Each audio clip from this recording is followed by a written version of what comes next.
येवला तालुक्यातील चिचोंडी, पारेगाव, रायते, बदापूर आणि निमगाव मठ परिसरात गेल्या 5 दिवसांपासून रात्रीच्या वेळी होत असलेल्या अघोषित वीज भारनियमनामुळे नागरिक त्रस्त झाले आहेत. बिबट्याचा वावर, चोरीच्या घटना तसेच आजारी व वृद्ध व्यक्तींना होणारा त्रास लक्षात घेता ग्रामस्थांनी महावितरणच्या चिचोंडी सबस्टेशनवर धडक मोर्चा काढला.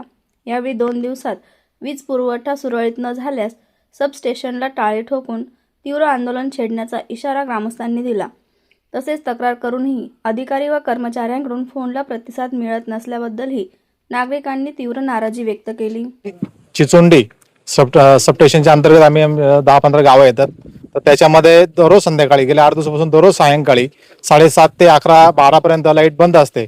तर आमची MSEB विभागाला एकच विनंती आहे की तुम्ही जो लोड शेडिंगचा जो टाइम केलेला आहे संध्याकाळचा तो त्वरित बंद करून तो तुम्ही दिवसा ठेवू शकता.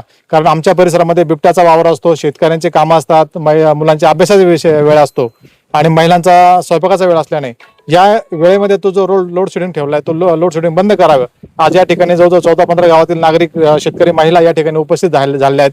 त्यांच्या मनातील ज्या भावना आहेत त्या साहेबांपर्यंत पोहोचतील अशी मी त्यांना विनंती करतो. आणि गेल्या 2 दिवसामध्ये येत्या 2 दिवसामध्ये जर समजा हा निर्णय त्यांनी पूर्ववत लोड शेडिंग बंद नाही केली तर आम्ही या ठिकाणी उग्र आंदोलन करून येथील कार्यालयाला टाळे ठोकू असं आम्ही ग्रामस्थांनी या ठिकाणी जाहीर करतो.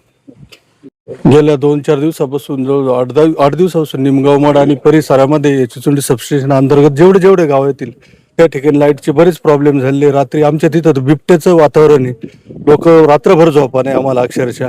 आणि गेल्या 8 दिवसापासून जे लाईटचा जो लपंडाव चालू आहे विजेचा, तर याची तात्काळ या सबस्टेशनने दखल घ्यावी आणि त्वरित लाईट म्हणजे व्यवस्थित सुरळीत वीज पुरवठा चालू करावा. जर झाला नाही तर अन्यथा आम्ही दुसरा मार्ग या ठिकाणी अवलंबणार आहे.